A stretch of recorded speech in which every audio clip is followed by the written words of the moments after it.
A quick announcement, if you are parked along Shirley Avenue, which is the road directly in front of the community center, we'll need you.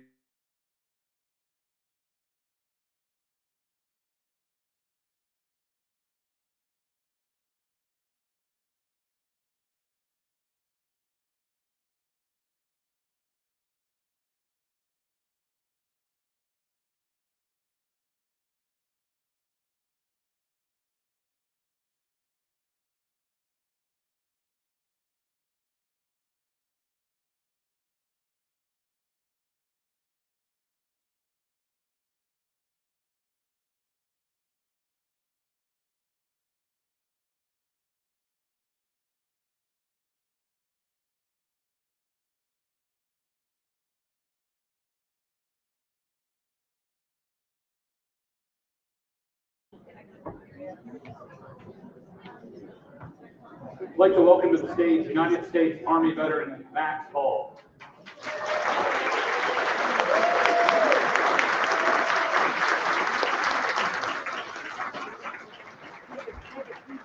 Great crowd here today from Fauquier County.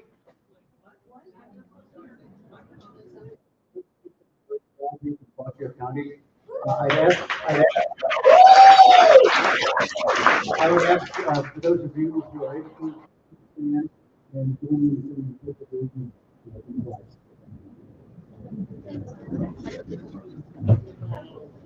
Pledge allegiance to the flag of the United States of America and to the republic for which it stands, one nation, under God, indivisible, with liberty and justice for all. Thank you.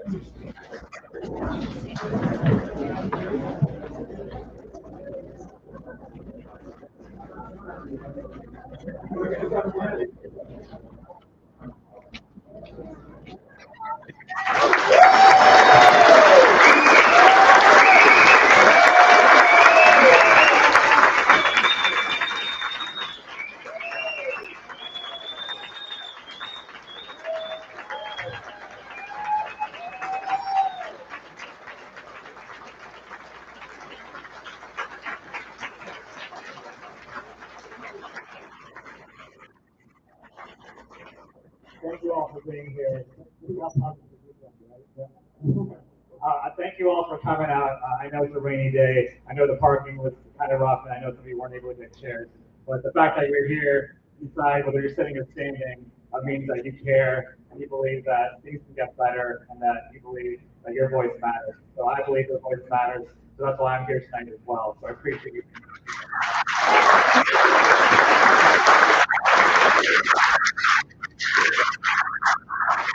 I'm Congress Superman. I'm 5 days, hours, and 6 minutes. A lot has happened in that time. I think people weren't sure exactly. We've heard a lot about some of the stuff that they were planning on here during the campaign, but I think this has exceeded even folks like on the other side of their expectations as well. I would say that I'm talking about tonight, and I want to hear it all.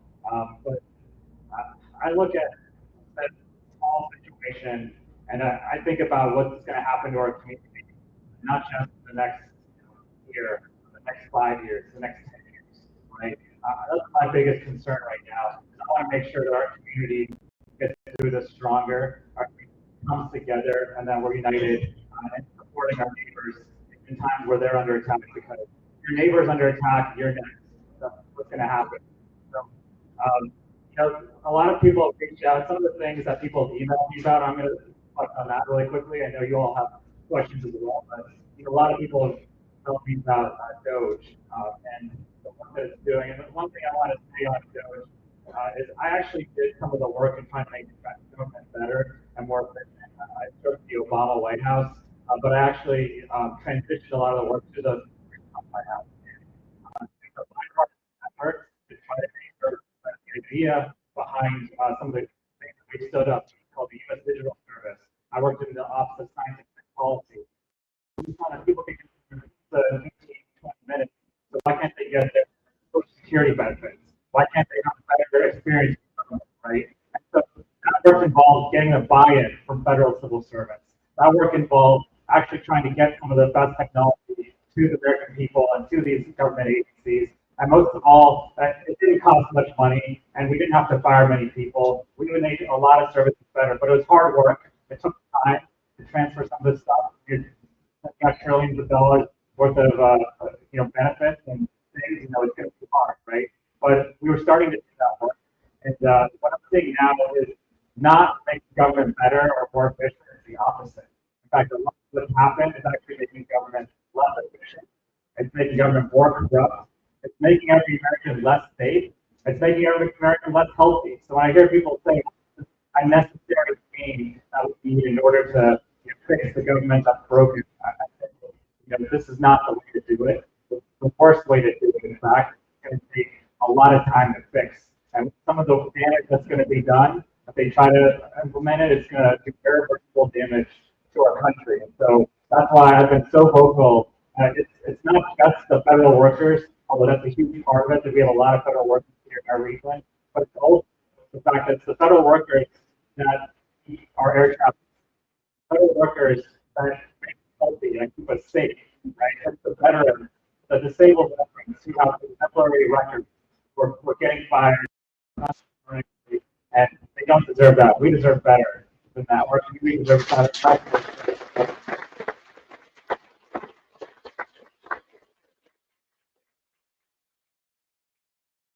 I had a quick question. Could you raise your hand if you were asked your party affiliation when you came in? Was anyone asked the party affiliation? Okay. Who asked you your party affiliation? I'm just curious about that. Someone asked you whether you're registered Democrat or Republican? No, I don't think so, right? Was anyone paid to be here? That was the other question I had. Okay, so I think we've established that we didn't care which party you're from, and we didn't care whether you're paid to be here. We didn't pay you to be here. The only people that should be raising their hands to my staff. Thank you for them for all that they're doing tonight. But I've heard a lot of people, a lot of other members not wanting to do these types of town halls. And I'll say that it's really important to face your constituents eye to eye, even if you don't agree with them. We cannot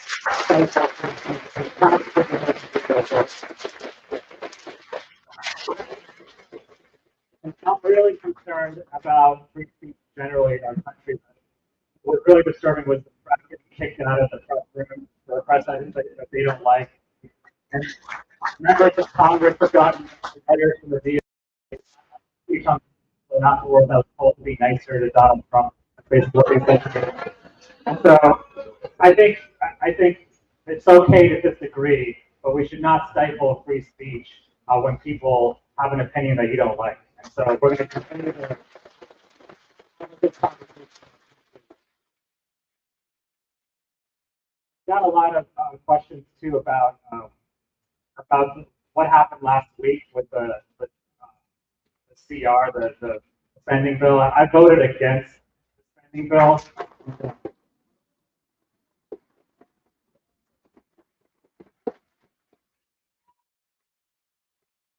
I'm glad you're happy. But that's not a decision I took lightly because I didn't want to shut down either, right? But at the same time, one, they're already trying to shut down the government without that, right?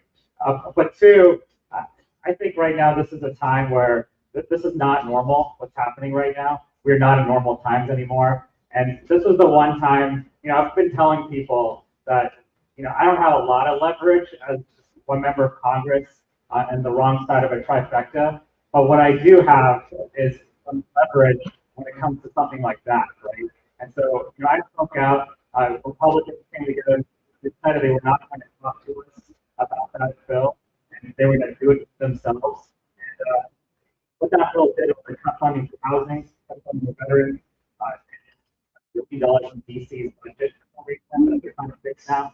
But most importantly, I call it DOGE 2.0. It was basically what it does is it allows the administration to move around funding however it likes. And so we're in court right now trying to argue that Congress has the power first, and then we we have a bill to give it away, right? And so that was deeply troubling to me. And I'll say that right now, American people, I think, want us to fight. Want us to fight.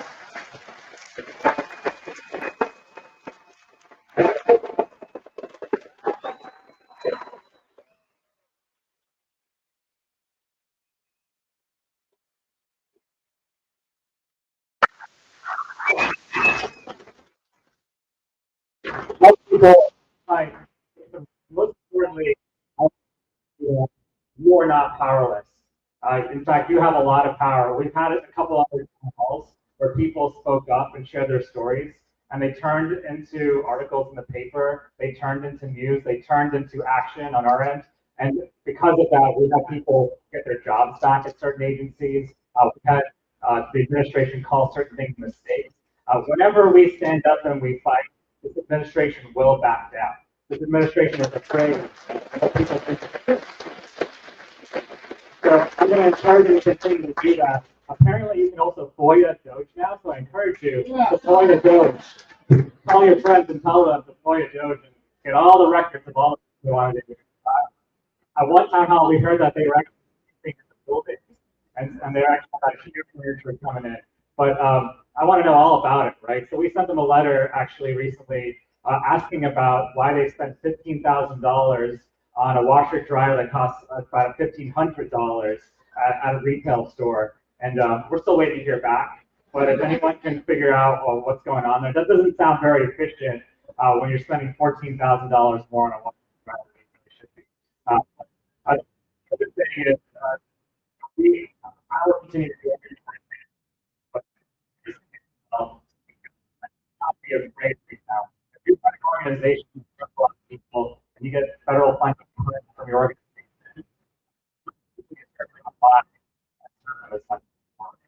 if you're an institution and you have to lay off some people because federal funding is cut, let those folks know why.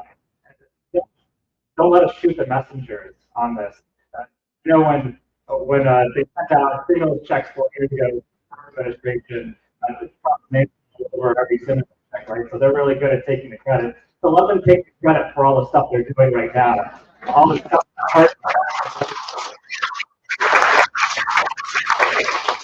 The last thing I'll say is Medicaid, and because the thing's always had a first vote on the budget that they're going to try to pass this.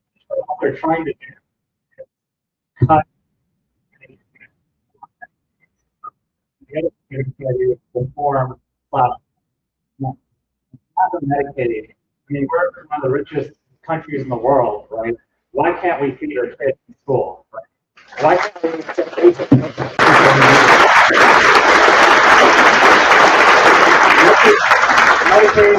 Medicaid affects everyone. If you want to know someone who benefits from Medicaid, just ask your neighbors, right? And even if you're not on Medicaid, right? I know there's a lot in our politics right now, unfortunately, but it's all about me and not my neighbor. I don't care about my neighbor. I don't care about immigrants. I don't care about others. The hospital will be overrun with people who didn't get primary care treatment. It's going to be a mess. The healthcare system is going to be a mess if we reform Medicaid.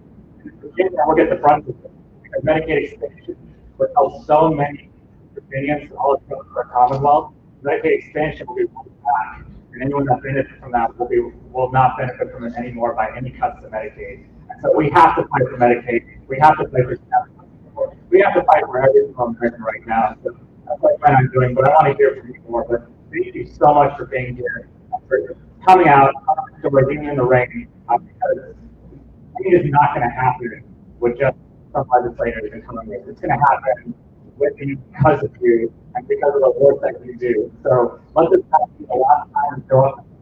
We'll have more events, but let this be a lot of people. And I know I like to get home young at the TV too. But get your neighbors involved. Tell your neighbors your story too, right? And tell every single person in your community why it's important that you speak out like that. Thank you so much.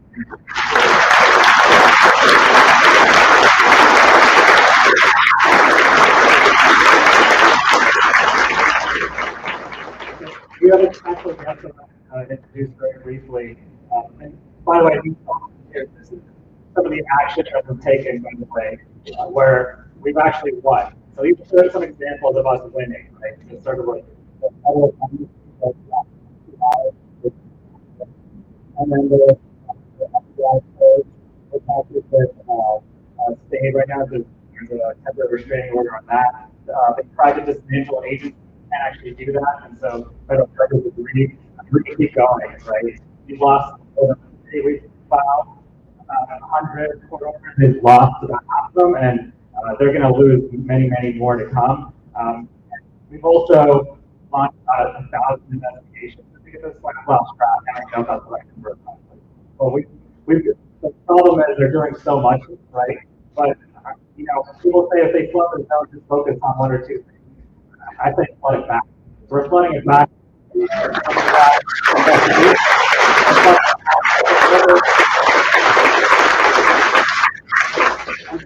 of the organizations that's doing that is Betty from there is going to explain the Department of Public Service work to try to help federal workers. And if you're a federal worker and you want to learn more about them, afterwards and you can answer the hard questions.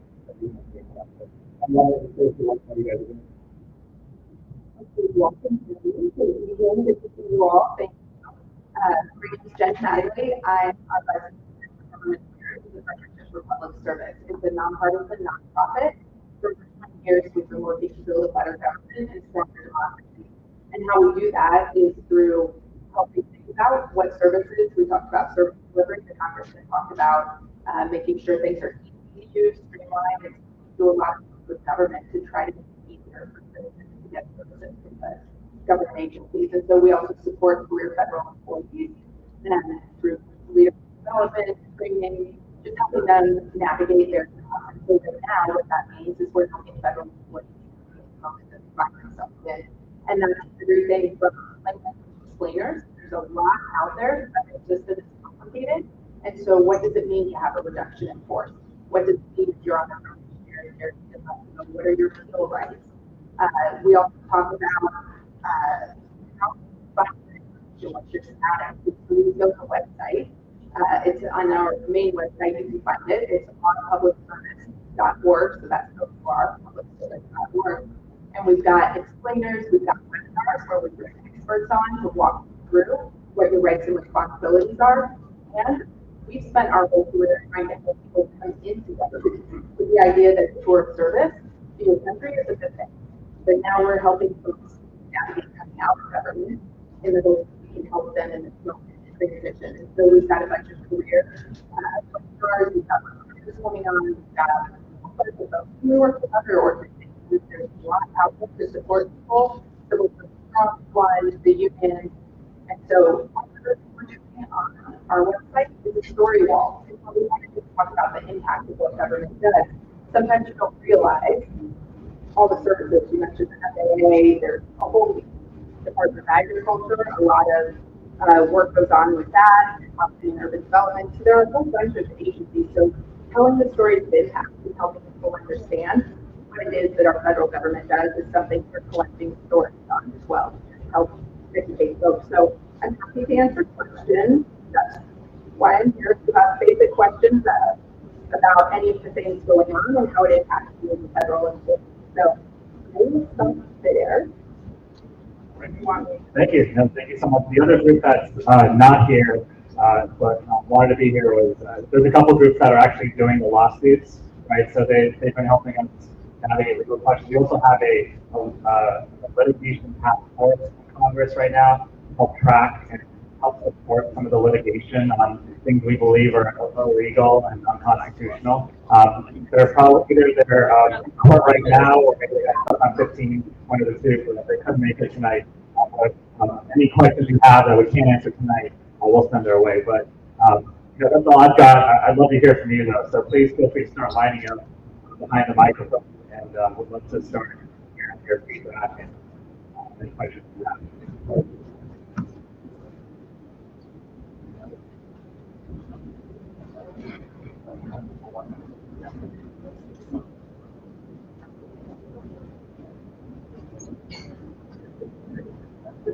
One on at a time. I meant the microphone.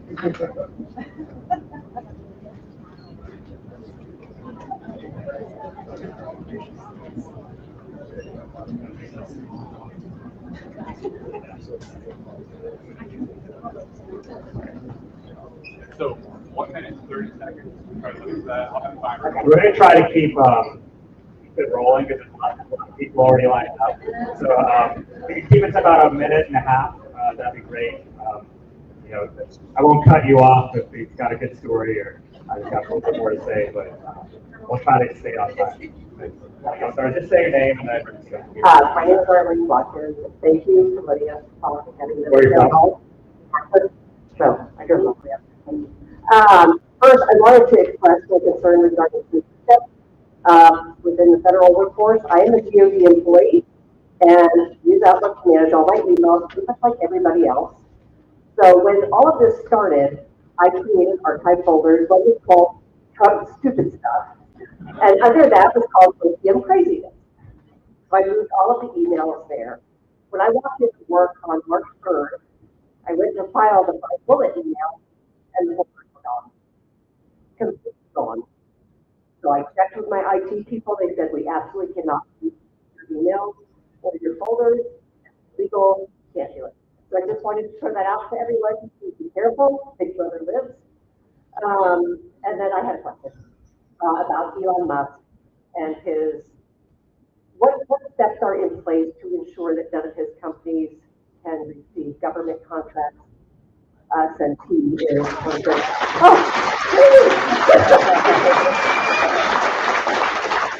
Yeah, that's a good question because I mentioned corruption before because what's happening with DOGE is also making our government more corrupt. Sometimes the reason why, you know, contracts don't go out quickly is because there's a corruption check in some of the process, right? So it takes a little bit longer. And what's happening basically for the processes and allowing the corruption, and it's out in the open. They're not even hiding it anymore. That's the worst part. We haven't even talked about Trump coin yet, but there's a lot going on that is. I did a speech last week on the just on corruption. That was when they told me to be nicer to Trump. So that means I'm onto something. So are you, right? Yeah. A Trump stupid folder. I love that. Thank you for sharing.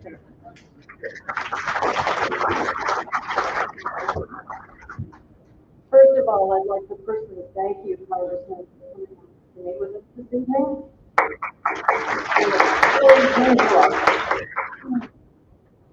My comment has to do with the elimination of homework for federal employees. That initiative was never about efficiency, and it was always about disruption. This was Donald Trump and Elon Musk's plan to create hardship for federal employees and families who are children and aging loved ones. The hope, I'm certain, was that they could encourage a lot of resignations. For a lot of people, resigning is not right. Those employees now endure all exhausting commute every single day. And that in turn, and many of those people are in our own communities or throughout civic, that results in financial, physical strength. I happen to be a retired federal employee. During the course of my career, I spent more than 12 years overseeing the Department of Justice's life program, which includes telework and a big part of my job involved counseling justice officials in implementing flexible work programs that would benefit employees and the organization. So, from experience, I can tell you there are a lot of very creative, very effective. I decided to speak tonight because I wanted to offer my help to any federal employee, management official who wants to work on a people to make this difficult circumstance. I think that if I have anything else to say. I think there are potential accommodations that would allow people to reinstate summer work opportunities. And I also believe there are a lot of other options that might ease the difficult commute that people are dealing with right now. So I would be happy to work with someone on your staff to find an easy way for people to reach out to me if they would like to have questions. And I also, if anyone's here tonight who needs help, or someone who does, please see me because I'd be more than happy. Thank you. Thank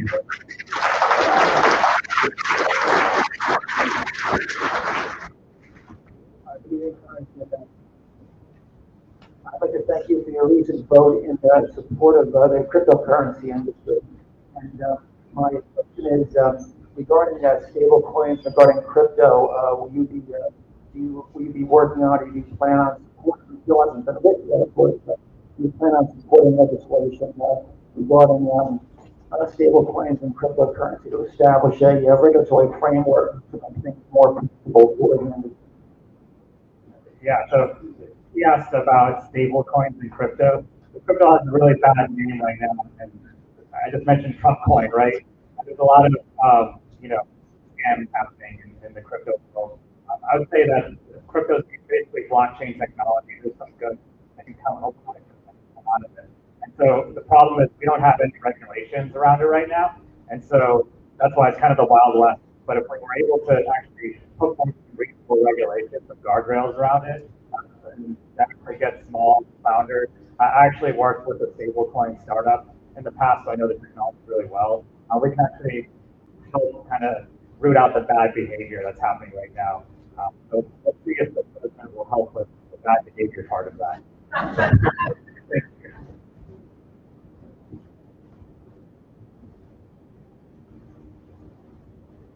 Hello, Congressman. My name is Dr. Andrew English of Warrenton County.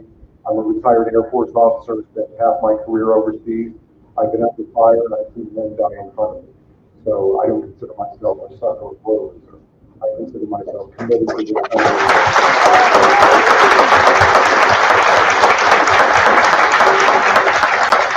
This is why I'm standing. You said in Haymarket that we have a constitution that applies to I do believe it. Above that, we have the sovereign crisis. Russia is interfering with our elections and with our officials and is in the White House now.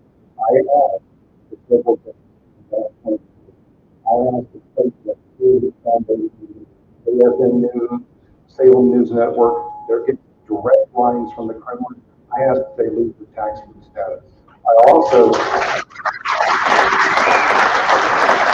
ask that you restore the fairness doctrine to media. Therefore, they spout their propaganda. We have someone else saying it, something else. Real story. The Pledge of Allegiance that's said on the floor of Congress at the start of every day that will remind the people who are getting their campaign from overseas who they actually work with. Also, finance reform, like Senator McCain wanted. I also asked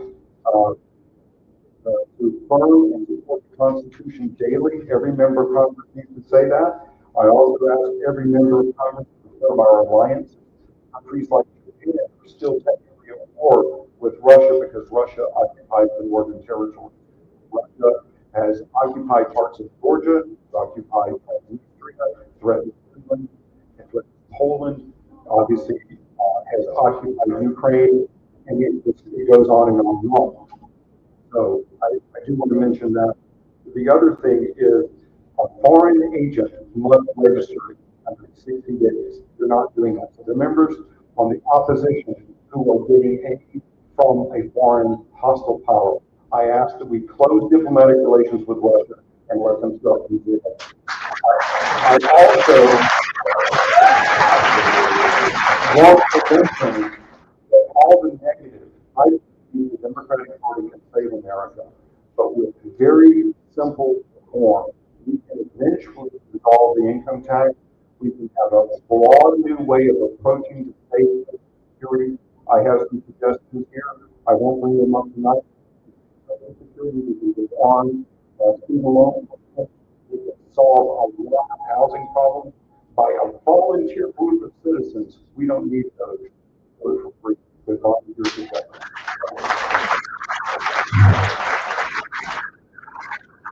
I don't even touch on foreign policy. It's almost depressing. Things there are to talk about. But I've never seen our country surrender to another country that's supposed to be our adversary. We have with Russia. Right? How embarrassing was that with Zelensky, and how embarrassing has our foreign policy been between that and between the turning Gaza into French Riviera? I mean, what are we doing here right now when it comes to foreign policy? And I thought this was going to be the president to end all wars, yet we're not ruling out ground troops at Greenland, Panama. I mean, we're starting new wars now, right? Troops to Mexico. And then look at those troops, and then look at how you treat the veterans on the back end, right? And so don't ever let anyone that supports those policies say you're not patriotic. We're very patriotic, right? And so we care about our country more than anything else. We care about democracy more than anything else. Right now, our foreign policy is not. I'm proud of it.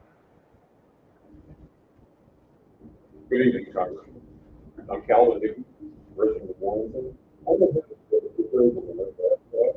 the extemporaneous wonder. I'm a 30-year veteran of the Reserve.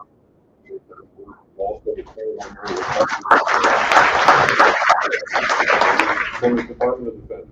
And I was in the Air Force during much of the Cold War.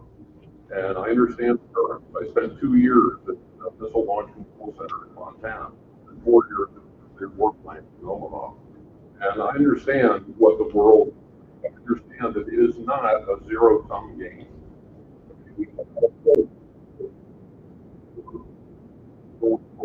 Win. I would say that pretty much everyone standing in this hall today is the area of the war that was established in World War II. 19th world established. Okay. Okay. Sensitive mic. I would say that everyone standing in this hall today is a beneficiary of the world order that was established at the close of World War II. To see that the conduct of our leadership towards that NATO alliance. Of course, NATO was what it was because it made the Soviet Union everyone in this. Okay, and we all benefited from that. It's just maybe that it hasn't gotten more attention that our president implacably devoted to the destruction of this country. So why aren't all over the place about that?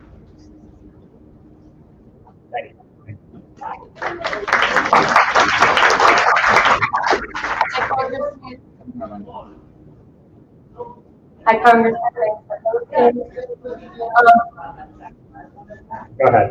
I attended your first council and said something to you like, you have an army of people here willing and ready to fight.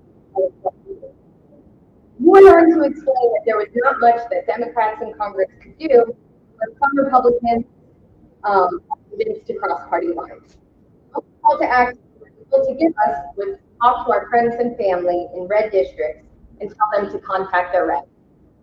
Well, I took that personally, and about 2 days later, I created a social media account where I was calling members of Congress from all over the country, trying to encourage others to call their reps. And in 4 weeks, I gained 20,000 followers. And now I'm close to 40,000.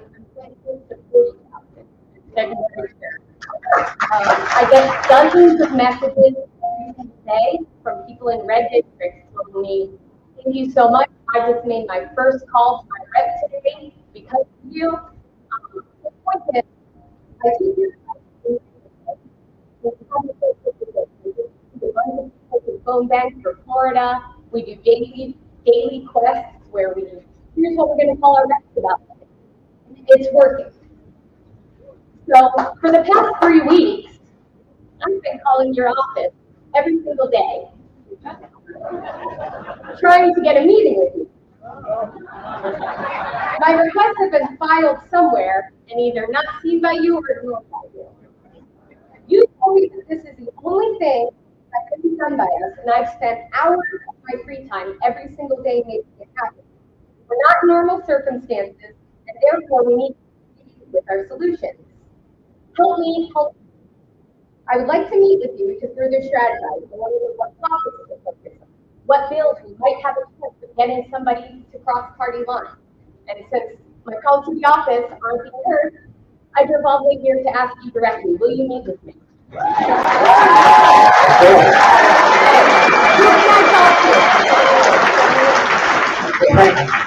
Thank God, after we're done at 9, let's meet then. Cool, thank you. To be clear, that is not the only call to action I made. I said, please speak out, and we'll make your stories famous.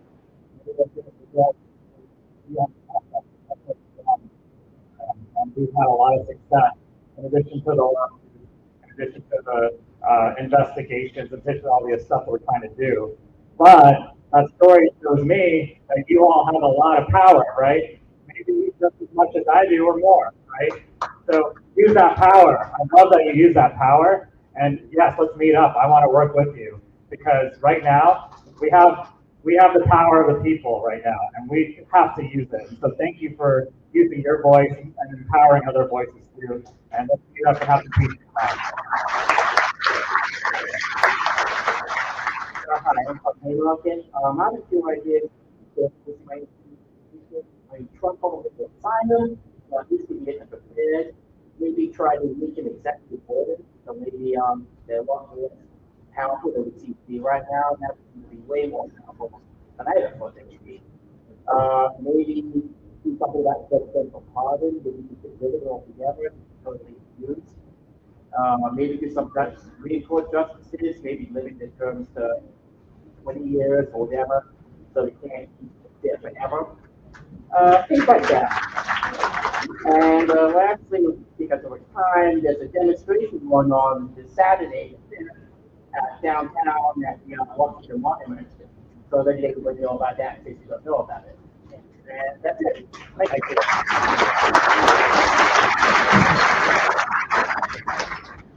Thank you, Congressman, for coming this evening. I'm John Anderson from Manassas. I'm retired. I'm a Social Security recipient. My son is on Medicaid and on food stamps for survival, and we're just trying to buy. I don't know how long. And I was hoping that somehow I'd get a good enough net for him to get here, and to be taken care of in the long term. And he's doing what we don't get him off of anything. He's just getting into work programs to get him off of disability. But yet now, we're worried that those kind of programs will go away too. But the main thing I wanted to ask you today is, as I said in my notes for you, so you have a background on it, there's a lot of this craziness going on. You're saying it's so hard to keep track of everything. If the Democrats put together a database, an open site, that identified all the stuff that's being pulled, the impact of it, like USAID, how many thousands of children are dying each day, and then what the courts have pulled back because you've been successful at, by having a picture of what's happened. And I know you can't keep track, but with all the different congressmen, senators that are working on these programs, if they had one party to be able to say, this is what's going on, this is what we're doing about it, this is still happening. So we can see it now, because it's too good for us to consume.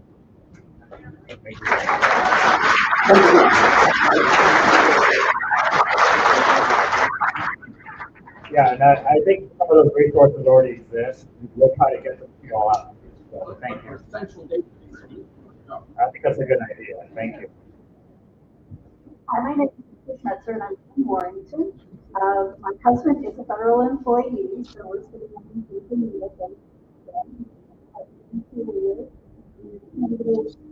sending out money to the wildlife. I'm here for me. I'm a fan of that. I love it. I actually work in higher education. And I talk to students around the country every single day. So I talk to hundreds of students every week. And many of them are scared. just like the rest of us, and that they're going to lose their federal Pell Grants, their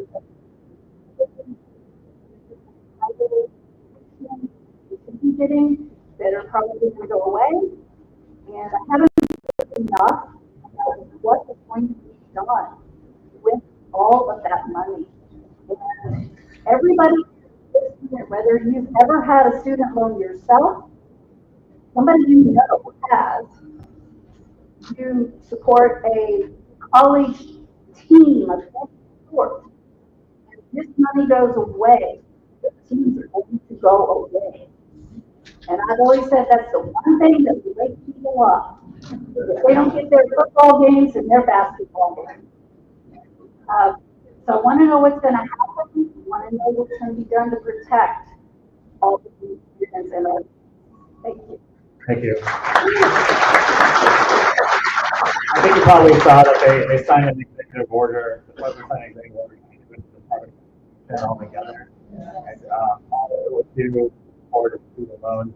And, that's billions of dollars of funding to schools in Virginia. It's going to affect schools right here in Fauquier County. It's going to be a complete disaster if we're not able to get the. I visited Head Start program a couple days ago, and that program has been so successful, right? What a great investment. There's no better investment in our country than educating our kids and giving them a chance to succeed, right? And again, that's what I'm saying. None of this stuff is efficient. The CFPB, we haven't talked about that yet. That was getting rid of waste, fraud, and abuse in the private sector. In the private sector. So why are we getting rid of the agencies that are the best investments? NIH, NSF, and science. Also, one of the best investments we can make. It's like we decided to put the best investments and get rid of them first. It's just a big way of making our government better. And so that's what we have to fight. We're going to continue to fight for some of these programs and agencies that can add what's going on there. Thank you for all these stories, because it really does show what the impact is, and they aren't all in one place. There's other students, but if you see me take these notes, it's to remind myself that then the congressman and the students we can work together and file the impact there, because that's important. Thank you.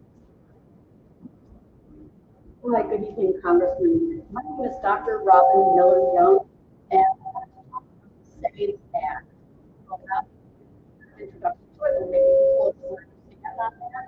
So this thing is known as Guard American Voter Eligibility Act.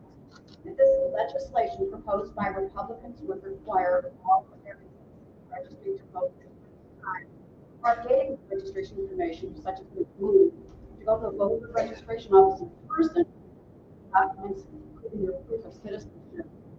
The fact certificate or a passport is proof of citizenship. And I think there are four concerns that I think we don't think about what this actually means for us. Government issue. I'm sorry. Yeah, get right up to the mic. Okay, I'll get right up to it. Just let the sound go. Okay, so a government issued driver's license or a real ID for military and tribal ID not considered acceptable forms of citizenship. They would be forms of identification that you are who you say you are a citizen. And then the certificate.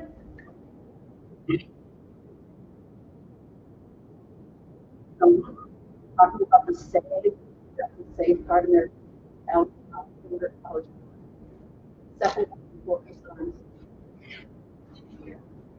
Second, of my four concerns say that, and I would want to know on it, is that it would say it would have your birth certificate as something that you can use to verify your citizenship.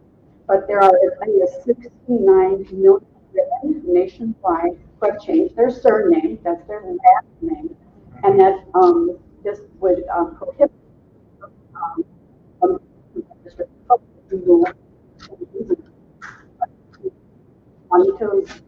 I'm probably going to change your last name to Subramanian, so.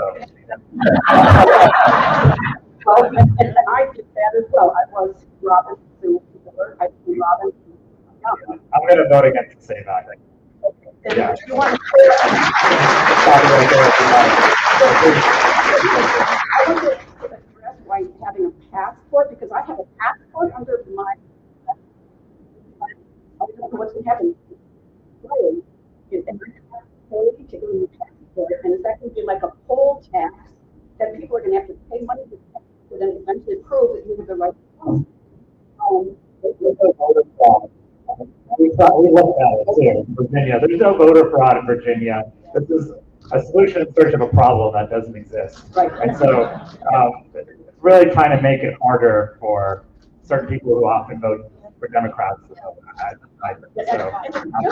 I don't care if, I think Democrats, Republicans, Green Party, everyone should have the ability to vote, and we should make it do that very good having election protection and security. So the SAVE Act is not a good way of doing it. Appreciate it. Sorry. Hello, Congressman. My name is Jim Rush from Leesburg. I think that the Democratic Party has been missing in action for several generations on economics. We need positive policy. The Trump administration's economics are not going to work. They're wrecking all of the on and off again tariffs, opening up the less regulation on Wall Street, et cetera. The connecting crypto to treasuries is a disastrous idea. So it's easy enough to say that's going to work. But the Democratic Party has really been MIA. We need a Roosevelt approach. We need to restore Glass-Steagall, get a firewall with Wall Street. We need to fund these projects, high-speed rail. We don't have any high-speed rail. China in a generation has built about 25,000 miles. We don't have water projects for the West.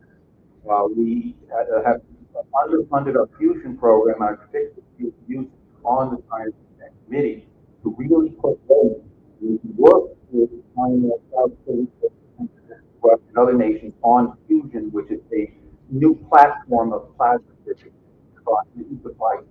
defines huge production development of generations. So let's put a positive program in place, and the rest of the world is not going to be such a seemingly hostile place, because a lot of the economics that are in China and other places are actually closer to this Franklin Roosevelt approach we had recently. So we can simultaneously lower the temperature in terms of international conflicts, but really put a heart back in our economy.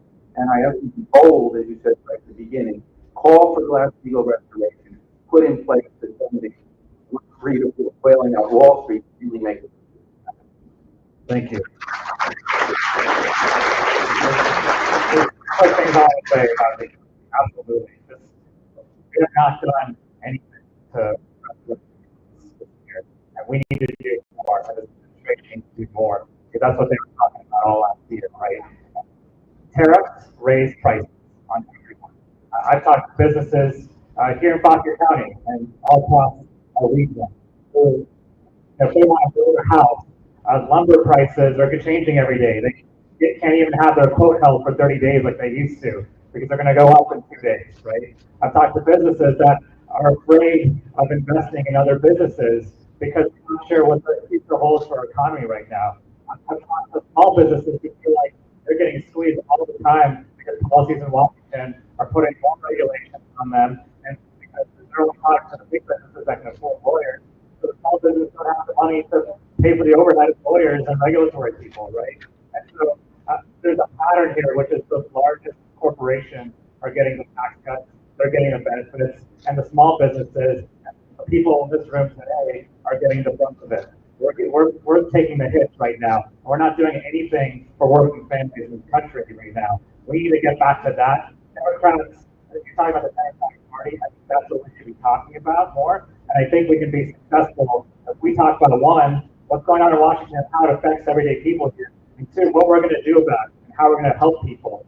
And that message, I think, is the economy and actually talking to the people who are facing these problems, solving these problems. So thank you so much.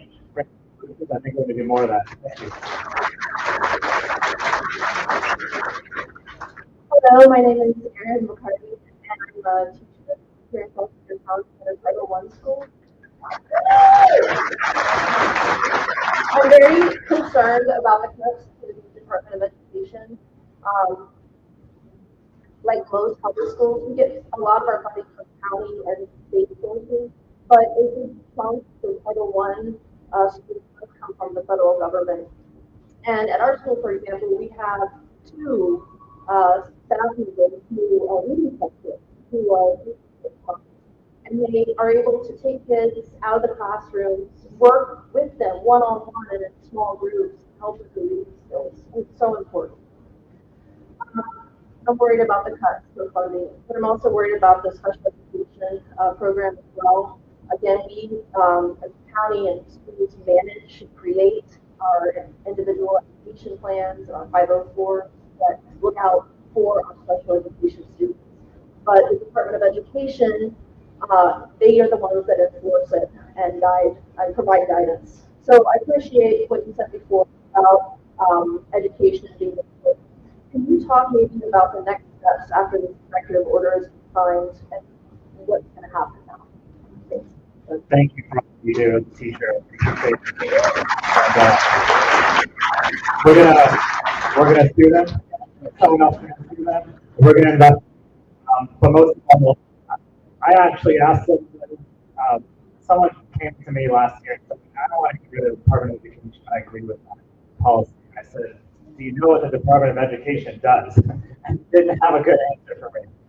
And so I think one of the things we need to do about getting rid of the Department of Education affects our, because it affects our schools directly. Schools here in Fauquier County, and we have to show that this is a terrible policy so that they don't try it again, right? And so we have to stop it from happening. We have to let it never happen again and do everything. Thank you for your advocacy. Appreciate it.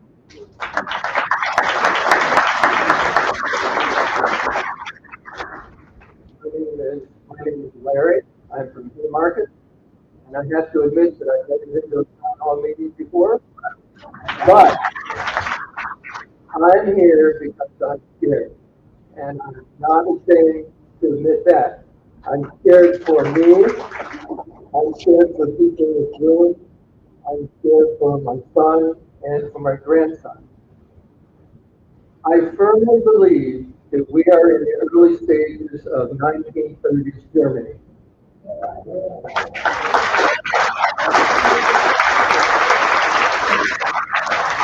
We have a madman in office who does what he wants, when he wants, and it's basically telling the American people to go to hell.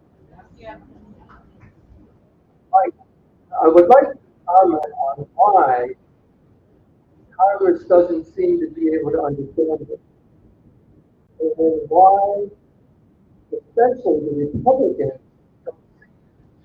I'm not an intelligent, knowledgeable person. I'm just a guy, and I see what's happening. What are the Republicans scared of? Don't you see that we're entering 1930s Germany, and you know that means. Can you take some time tonight to reassure the people here that you have Republican congressmen and women who understand this and who are not scared? Tell us what they're scared of. Thank you.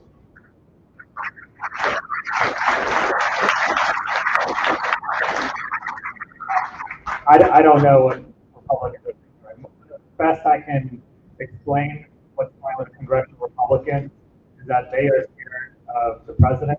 So even when they disagree with him, they're worried that if they vote in opposition to the president, that they'll get primary. And we saw one Republican vote against this last week. A very good reason that I voted against it, but what ended up happening was the president tweeted he's going to primary that guy, right? And so they're worried that they're the next person on the bad end of the tweet.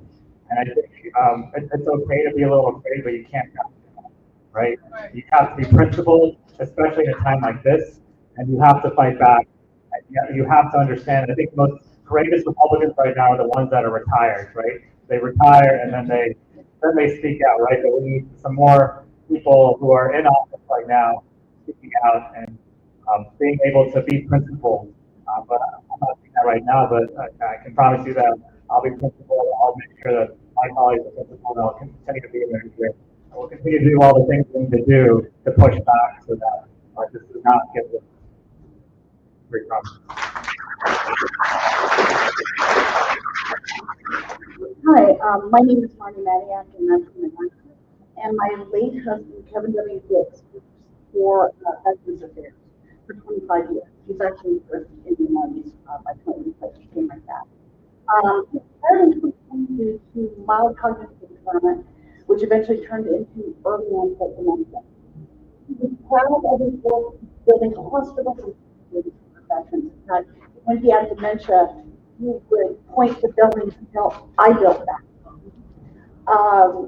When he was diagnosed with dementia in 2023, he knew I was okay because of federal government benefits.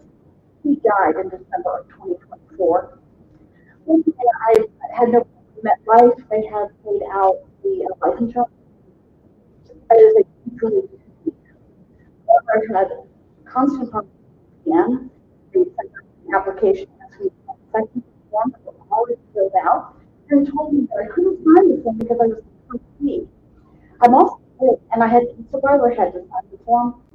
I'm right. Well, I don't really blame my mom. They're under tremendous pressure, and I'm sure they're doing the best. Social Security has been Social Security. Everybody's been friendly, so it is 2 hours. I'm telling you now. I'm eligible for his Social Security at 60. We were on SSDI for his year, and we were actually applying for Medicaid to die because we couldn't afford to use that himself. Wow, we needed for his care. He paid for it. Social Security is entitlement because you're entitled to it. We pay into it.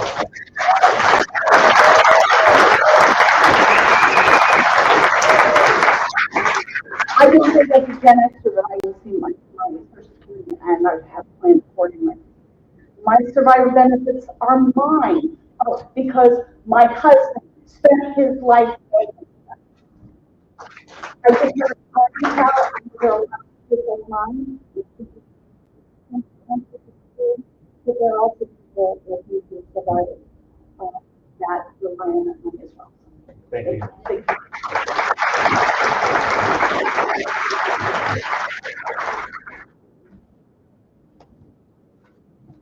We had a quick, online we had a lot of questions for you, Jenny, and it was about what resources are available to federal workers impacted by the cuts.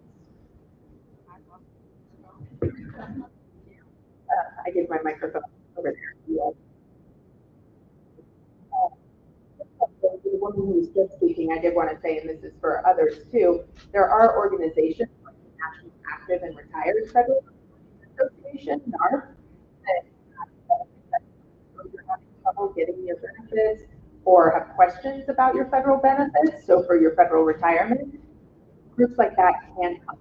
So know that there are places out there like that. Another place to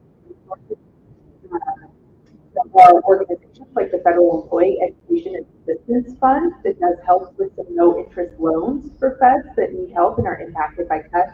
There are a whole bunch of organizations, Partnership for Public Services Fund, that have career resources to help you think about your next job. Civil Service Strong has those, and then all of the federal employees that represent. So you can find those out there. There are also, if you have full questions, find your federal employment attorney, and a lot of the websites out there have, ours included, have some resources around finding help as well. Thank you. And feel free to reach out to our offices if you need to get connected to any of those. That's fine. Hi, thanks for taking my call. Talia Rafael from Warrenton. I enjoy a lot of the lawsuit court orders. What are you going to do if they start to ignore the judges? They're already doing that. The reviews of return that played around, that left despite a judge's order. We have a military that just taken, removed everybody and put in people. We're going to lose our system of balance.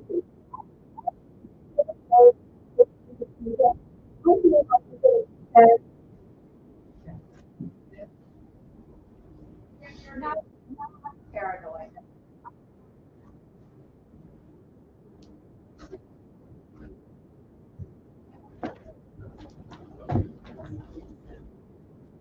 Your city with residents deported or held, I really feel like I'm going to be as a naturalized citizen.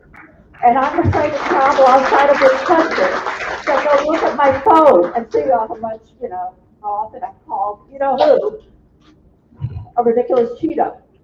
I know, seriously. That is my right. And having come, I trust that right. I trust the right of anybody in this country to be able to say what they think. But it is very scary because now judges are afraid to stand up, they're under threat, and you've got Alan Luff saying he's going to buy some state's seat at the Supreme Court. I mean, why is he having so much power? Isn't anybody going to stand up to him? It's like an outrage.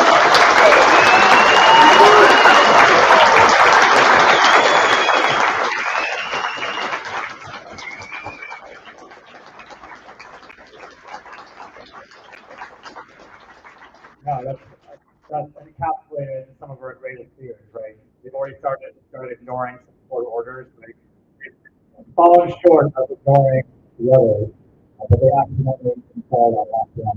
I think they're testing that. That's the way I look at it. They're trying to test the American people and see what we're willing to tolerate. And so there's the courts, and don't always rely on the courts, especially the Supreme Court, to have our back, right?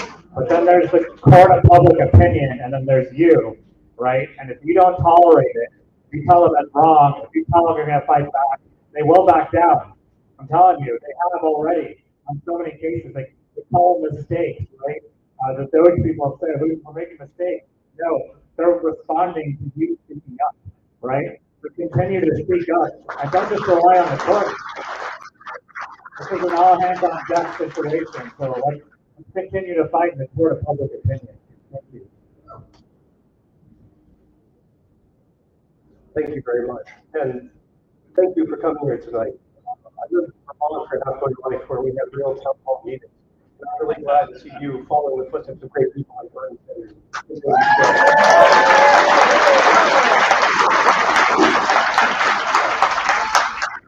My name is Brian Alexander. Like about 10% of us, I'm from Manassas. I'm also, I work in academia. I'm a researcher who works with the future of higher education. So you're talking about looking back for your dad. Let's talk afterwards. I'd be glad to. One of my areas is climate change. And I research what happens in some places, it's not getting up, it's getting worse, and it gets worse, guaranteed, for years to come. The Trump administration flatly denies this. In fact, Trump wants to purge the government and the nation of any climate action. Businesses and governments, state governments, and nonprofits do that. There are many climate activists I've talked to who are terrified of being punished, retribution for their work. Meanwhile, global warming continues. People are in serious danger. What can we do about climate change with this awful administration? Yeah. That's one of the things that's not being talked about enough is the this drill baby drill policy, right? It's saying we don't care about climate change, right? The science is right there. They haven't come out and said they're climate deniers. In some cases, no, they have, right? And the science is overwhelming, but let's forget about that. I mean, we're already seeing the effects of climate change. And it's just like, we haven't talked about the national debt too and what the CR did with that, but like, we're leaving future generations with a huge mess, right? I've got a 5-year-old and a 3-year-old at home, and I worry about the America that they're going to grow up in, right? And so climate change is something that it's our responsibility, right? Up and to act, right? And we know that if we do stuff, right? If we create these goals, if we create these plans, we're making them more affordable now. We can do something about this, right? We can stem the tide here, but we have to act. We have to continue to put pressure. I'm also trying to get people in the private sector to make their own goals for people at the state level we made goals in Virginia when I was in the General Assembly, and to take action at the state level, at the international level, if this administration isn't going to take it seriously. Thank you for your advocacy. We have to keep talking about it. We can't ignore it. Thank you.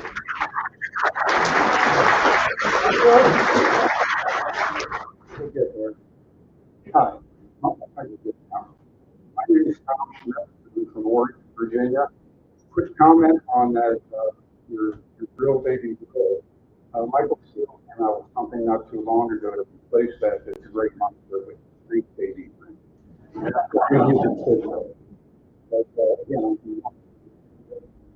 up until 2015, I always considered myself a moderate Republican.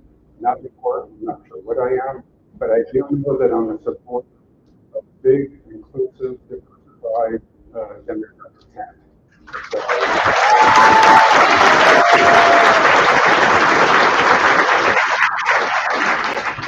I've always been like everybody here, I'm very respectful, very honored by the Constitution, which is very firm and even on separation now. I'd also like to point out another part of our 235-year-old document that doesn't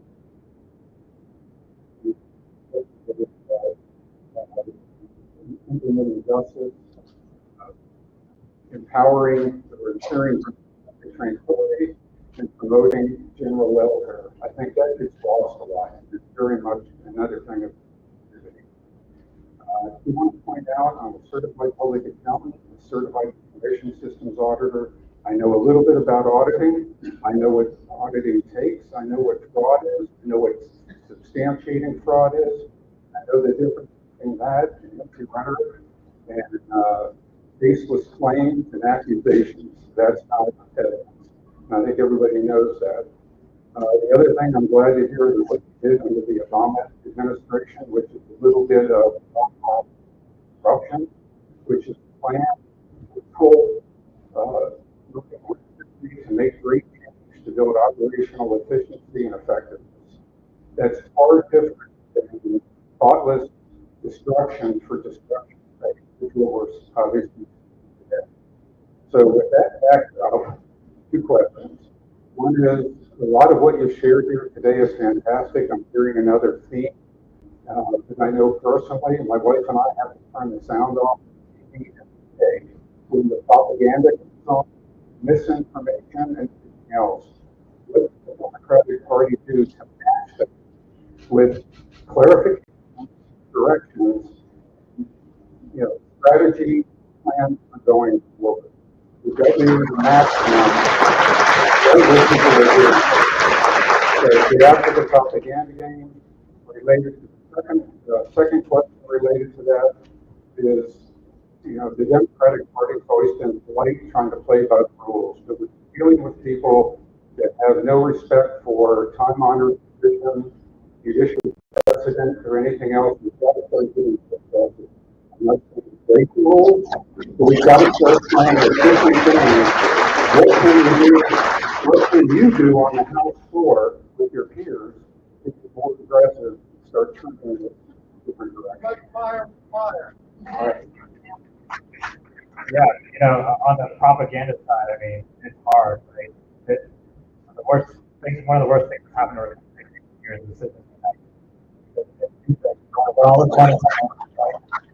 And so it also opened up, they used that decision to allow corruption, basically, right? And so the corruption and the money in our politics has ruined a lot of things, and it's almost distorted people's sense of what's factual and what's not, right? Between that and the media, certain media outlets, right, and what they're doing. And so, when the media is compromised now, when the media is compromised that way, that's a sign of democracy going the wrong way, right? And so I try to see it, my job to be everywhere, right? I try to go to areas that don't like me too. I try to talk to people that don't like me. I try to respond to them too, and meet with as many people as possible, and just try to explain my side. But that's going to be the job. Like I said, the simple task that we have in Congress, and I feel like I have, especially, what's going on in Washington, how it affects you, right?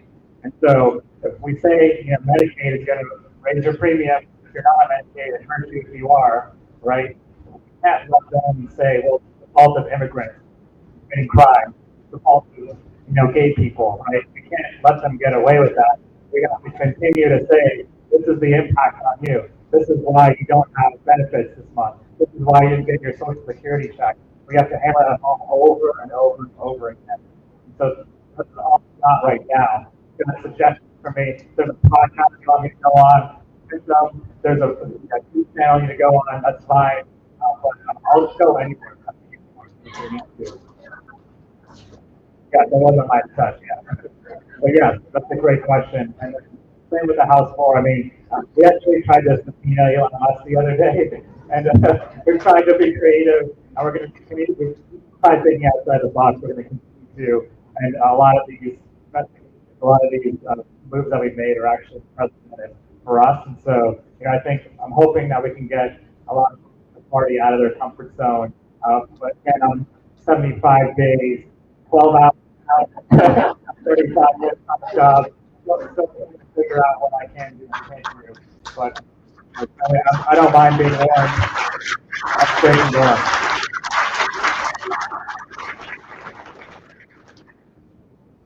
Good evening. Thank you. My name is Anthony. I'm from Stone and I know that you spoke earlier on your reasons for voting against the continuing resolution a couple weeks ago. I'm going to say that I'm a little bit disappointed with that decision, actually. To my knowledge, the only difference between that CR and the last one that was passed was only $13 billion or so, which is a drop in the bucket compared to the federal budget as a whole. And I just don't think that is the difference is worth shutting down the entire federal government for making our troops go without pay, making our civil servants go without pay. And, it's almost identical to the last CR that was passed with overwhelming bipartisan support. So I just wanted to say that I'm a little bit disappointed in that decision. I was hoping that you would vote more like Garrett Golden, Representative Green, who decided to cross party lines and support it. And I'm thankful that the Senate Majority and Senate Minority Leader Chuck Schumer also decided to vote for it and just avert complete and total disaster by policy shutdown. Please. Thank you for your perspective. I just want to disagree with a few things that you said. One, you said it was pretty much the same bill as before. That's not true, because what happened, the bill from before had a lot of instructions on how the money should be spent. This had no instructions. It was the worst DR I've ever seen in recent history, because it basically let the administration take money and move it around however they'd like and spend it however they'd like. So if they wanted to spend $10 million on $1 billion on Cybertruck tomorrow, now they can. And it allowed this president to issue tariffs however he'd like without any consultation with Congress. That has never happened in recent history. And so, second thing is we had an alternative plan, a 30-day CR that would lead to a 1-year plan. And if we had that on the table, we just need to exercise our leverage. That's what it was about. That's what that vote was about. Again, I don't have a lot of leverage when it comes to the actual vote, except not, right? And so the Senate has the leverage too.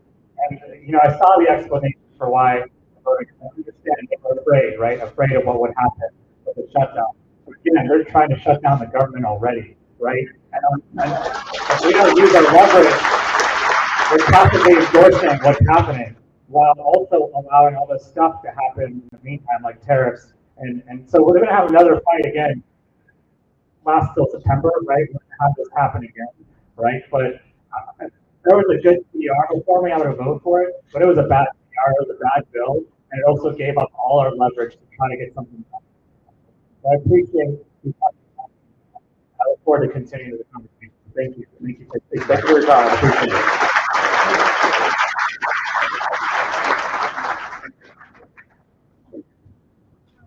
Hello, I'm Australia from Manassas. So unnecessary government spending is being talked a lot about today, but the industry taking the most subsidies is animal agriculture.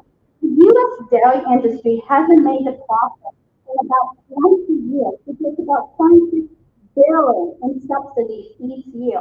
Animal agriculture causes 90% global deforestation, 67% of greenhouse gas emissions, and it's the driving factor of species extinction and climate change in the world.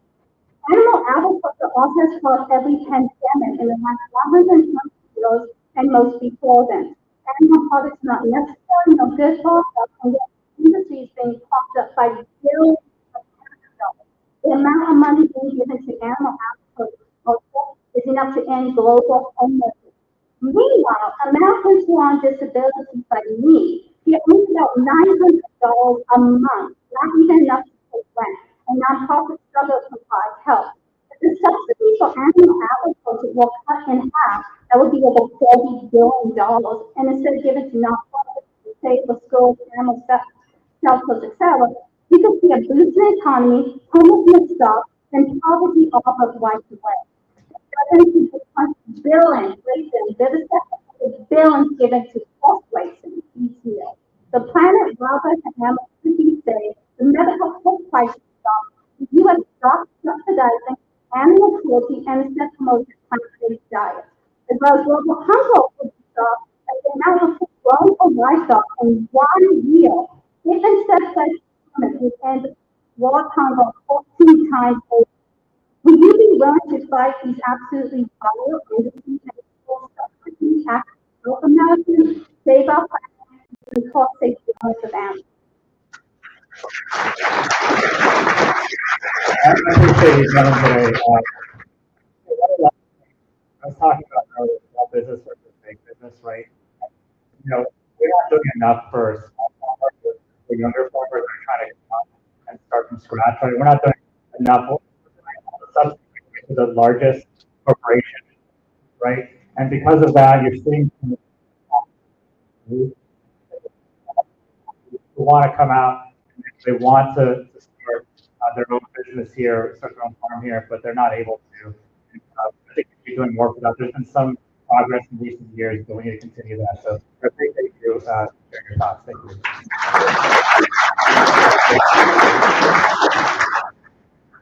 So we have like 10 or 15 minutes left. We can go over a little bit if you want to stay, but everyone in line, if you want to speak, get in line now, and then we'll probably start it after that. And I'm happy to talk to people. I have a meeting at 9 apparently now, so. My name is Jennifer Post. I live here in the county, and thank you for your vote on this. You know, I really appreciate it. I am the daughter of two federal workers. I'm the wife of a retired federal worker, 100% disabled veteran. So let me say that we did not take it lightly with full shutdown. We fully understand how hard it is for shutdown. But we thought it was the right thing to do. My mom and my stepdad is no longer with us, but my mom and my husband, we all agreed that was the right thing to do. So thank you. Thank you very much. My concern is we feel really betrayed by what happened in the Senate. We really thought the Democrats were together and, you know, against the cloture or for the cloture, you know, for the PR. We felt really betrayed. So can you let us know what's happening within the Democratic caucus right now? How much support there is? I feel like we need to change. We're looking for something different. We need our Democrats to stand up united and fight back. So I just want to know if you could give us a little bit of insider information. We haven't really talked about it, to be honest. The one thing I'll say is I just want to know what the plan was at least. Like I know I'm just like a freshman, 3 months into my term, right? 75 days. And I just want to know what the plan was, I guess, because if the plan was to panic last minute and then vote for it, then at least let us know, right? But I'm not convinced that we would have even had a prolonged shutdown. If we stood strong and fought back, if we had an alternative plan, which is a 30-day CR, which would give us the time to negotiate a bipartisan bill, and we had fought. I don't know, this administration has backed out every time we've stood strong and fought back. Maybe I'm being too optimistic, but that's what I was thinking when I was thinking about that vote, because I felt like if this was our leverage, let's use it. You know? So I don't know what the calculus was on the other side. I know what's interesting was it wasn't falling on ideological lines. Our senators Mark Warner and Stephanie also voted no despite the federal workers agency, knowing that this is our lenders for the same reason. And even very vulnerable senators in Trump states that have re-elections coming up voted no. So, you know, I hope that next time there will be a plan, because I don't think there was a plan, and I hope that we'll be more united, but I also hope that we will keep fighting and not back down because we're scared. Thank you.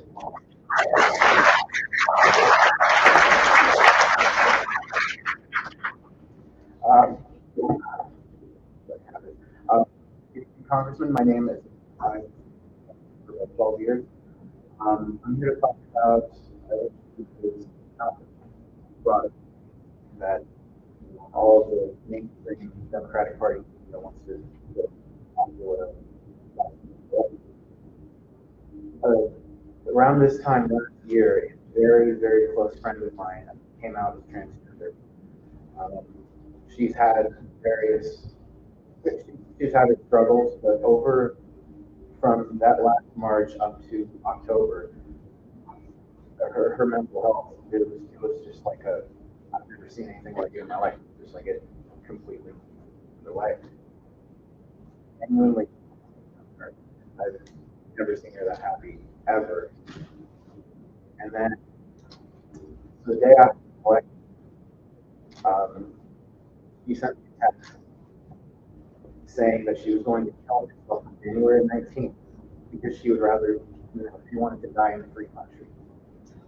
She's fine. I talked her out of it because I told her not to give up to people who would pay for her. But that, not in the day after the election, before even all the votes were properly counted, I had to watch the Democratic Party establishment, much like use that kind of language, throw the LGBT community under the bus. Our own Senator Mark Warner came out and pretty much the same kind of rhetoric. Now, I'll be real. I like a lot of what you had to say tonight, so it's not directed at you. But if the Democratic Party is so almost eager, happy to do it, if they're so willing to throw a marginalized community under the bus, how can anybody, federal workers, welfare recipients, anyone, feel safe voting for them? How can anybody feel like this party has their back when the lowest tier of marginalized people is look gladly possible? How can anybody? I'm a bad speaker, so I probably got a few things. Apologize. Thank you for sharing that story. I appreciate it. And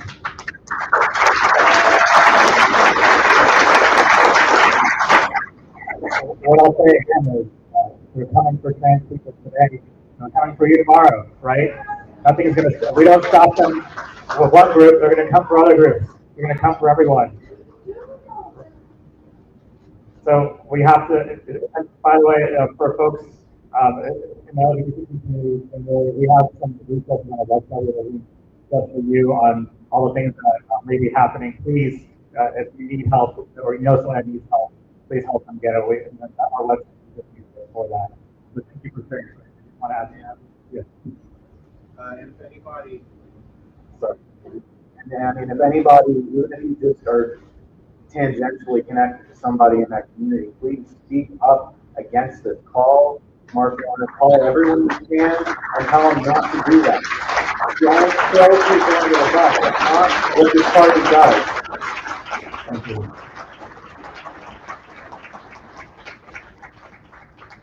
Hi, I'm Angie Voss, and I'm from Warrenton. I'm here to ask you a question tonight on behalf of my brother, Hutch Voss, who was a member of my home 2 years ago. And came from a socially unacceptable person in terms of addiction, attitude, PTSD. Lived his life for about 30 years on Long Island, and received no help from the VA administration for most of his problems because, quote unquote, were related to his term of duty in Vietnam. At one point, he entered a special PTSD care program at the Veterans Hospital in Northport, Rhode Island, and for 2 weeks. And he came back a changed man. He was able to join society and work on the things he could do.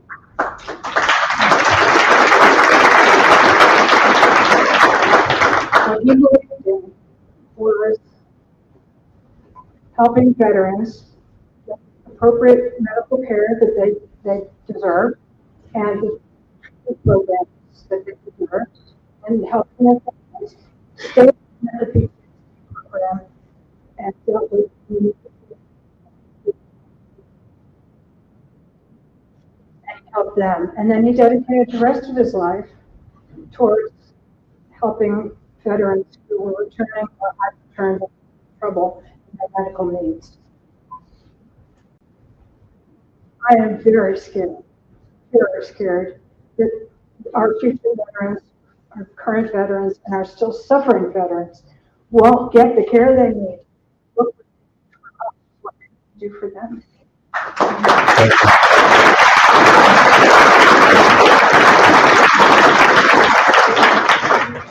Thank you. Thank you for his service. I'm not much of a public figure, kind of but thank you for coming down here, representatives, for talking with all of us. It's very nice to meet you. One of the on behalf of my father who wanted to be here tonight, but last minute decided not to come, just hanging out with my brother. But he is a recently retired Marine Corps veteran. For 26 years straight out of high school.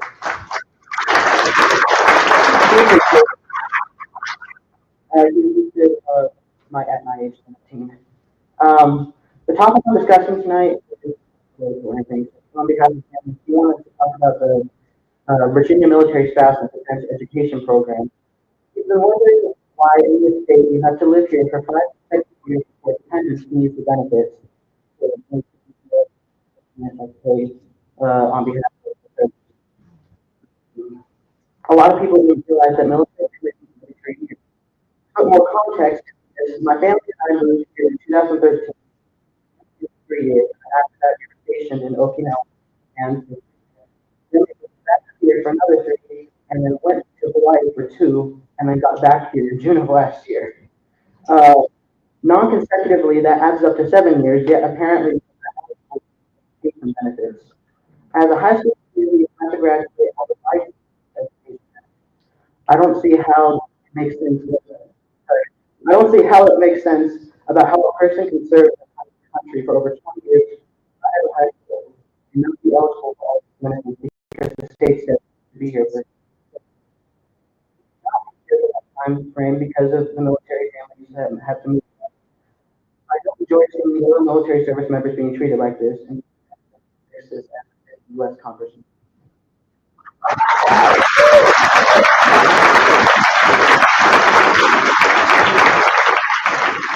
Thank you. Yeah, and that benefit was almost taken away for almost everyone last year, actually. And we were able to call the votes together. And when I was in the state Senate, I pushed legislation to increase the program and improve it.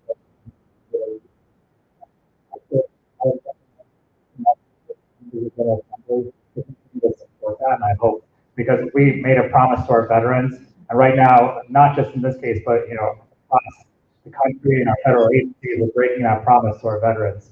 And so, your family deserves better, and our veterans deserve better. So thank you.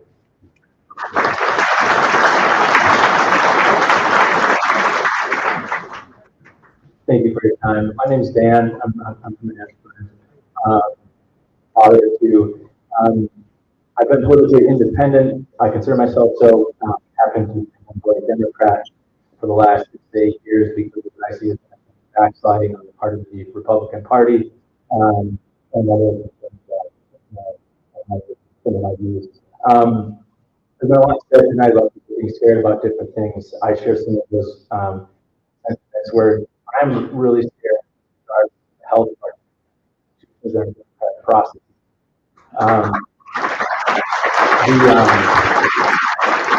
I'm only 43 years old. I would love to return to the time that I can remember where the results of elections were effective, and where people can feel safe in their democratic processes. I'd like to hear from you what bold ideas you have and what bold ideas the Democratic Party has to not just stop the Democratic fight in this country, but to make us more democratically healthy. I'd be interested in any idea to fighting gerrymandering or even something as bold as proportional representation. Thank you very much for your time. Thank you. Really quickly, because we don't have a lot of time. We have to end Citizens United. That hurt our democracy more than anything else. We have serious campaign finance reform as a result of that. And then we have to stop the corruption in our government. We also have to make sure that people can have access to the ballot. Some states do better than others, but things like the state house. And then we have to make sure when we see our democracy, we call them out for what they are, right? We don't stay silent, that we speak up and we fight back, right? And this is bipartisan. It's partisan right now, unfortunately, and that's why a lot of folks like you are concerned about our current Republican Party they're enabling, even if they don't agree with something they enable. And so we have to fight back, but those are a couple of ways. There's a lot more, but we can't sit idly while our democracy is taking place. Thank you. We have time for a couple more questions, unfortunately. If you're in line, I will stay and talk to you individually afterwards, but unfortunately, I get kicked out. So, go ahead. Really quick. Yeah. Resources Department of the Interior. And I had a suggestion for you for possible legislation. Yeah. One of the things we're working on in the HR community is our agency reduction force plan. Bureaus and Interior are targeted with upwards of 3% and one suggestion I had for you was to introduce legislation to change the early retirement age for federal employees. Okay. Right now it stands at, or I'm sorry, not the age, but the length of service. Right now it stands at 25 years of service and age. So my thought was to take it down to say 20 years or so. That would allow more federal employees to retire voluntarily rather than actually risk down the road. And just looking at our own age, that would probably let us, not even one of them has the people to retire. So it's something that good idea. Thank you. Thank you. Thank you so much. My name is Sarah Darby. I'm a farmer, and I'm going to tell you all because it's passionate. That the bottom line is, a small farmer, it's literally like $10 an hour for me to break even. I can't afford to hire people because they are asking too much money. So my husband, who's 71, is only paying me, $6,000 garlic, right? So it's not an easy job. It's a lot of, and we as human beings are an ecosystem. We cannot cut off an arm or a leg and expect the government to function. We have to function for everybody. One eye for everybody. I also have been I have a business degree, and I work with the NIH. And I want to say what Elon Musk is doing is terrifying. Year and a half to understand each of some 14 geographical locations, and I don't know how many different departments, but there are some that have work that's gone for 30 years. What that work was documented. We had programs, so reinforced it happened, and we had a guarantee that it would still work. Elon Musk is doing none of that. He is taking Donald Trump, I am retribution. He's choosing what algorithm methods. Is he picking all Democrats? Is he picking the people he doesn't like? Is it a personal thing? Okay, so here's another thing. So security, all of your information is there. I call it 10 things, and you have no idea. If he wants to take you to do a different kind of social security, it must be do that algorithms. If he wants to America, he has to do that. And I'm saying, ignoring you have what kind of education, what he's doing is he is going through finding out, like you said, what things in government are lucrative so that all of the oligarchs can take it. And if you do not get bribery and money out of this government, we will not have it in another 4 years.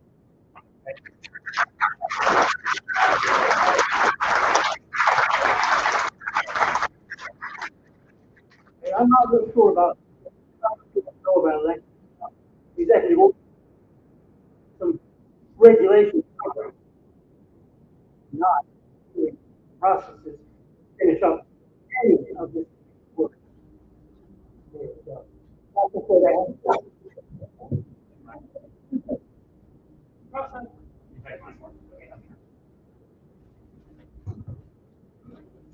The process where he has to put in 7 applications of the same executive order to the budget and management department, and I'm not sure why it says 7, but I'm guessing that more than one person has to go through this and figure out what could go wrong with it. Then after that, it goes to the Attorney General, and they have to see if there's any laws that actually interfere with them. Or the lawsuits occurring.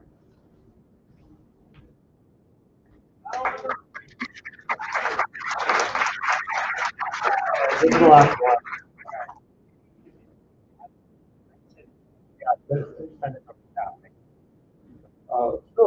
Thank you for joining us here in Fauquier County. I'm Urban Woods. I live in Hume, a little village in the county. My wife and I are blessed with having a little farm. We raise big cattle. Fortunately, we don't depend on profit and loss on the big cattle to survive. I don't know why farmers seem to I saw a whole lot of farmers with stop signs. Great for Troy agriculture. About 95% of the categories of agriculture. Trade wars destroyed the over here. Pick up some small peppers from Mexico. That next month will be 25% higher. It is appalling that this administration is picking fights with our I grew up with a saying, friends like that who need attention. One of these days, we need, as a country, one of these days, we have gone, not we, have gone to the executive branch and the finalist Republicans gone out of their way to bully our allies, whether it's Canada and Mexico, major trading allies, hard to go back and forth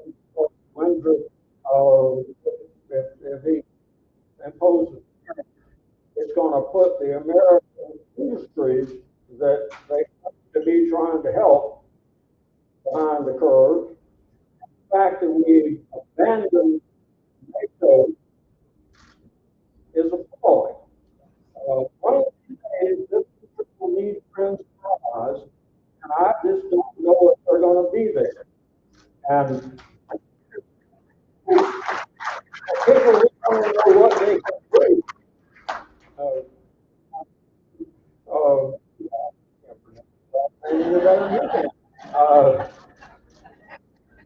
He commented that the public and the voters might have more influence than he as a minority member of the House does. He is right. The first thing we can do is send a message to the spineless Republican members of Congress who are not up for another 18 months. But I see the results of the first two, the first one of this year, and we send whoever Republicans nominate for governor. You've got a woman who's MAGA, a woman who's super MAGA, and a redneck who wants to outpack all two of them. If we send a message in Virginia by kicking them to the curb, the members of Congress, marginal districts, like your colleague Jim Chiggins from Idaho area, that has a lot of veterans, a lot of federal employees, send a message to those folks that they should be more damn afraid of their constituents than they are of Elon Musk PAC.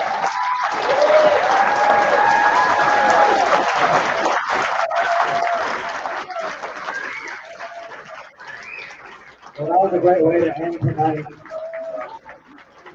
Thank you all so much for being here.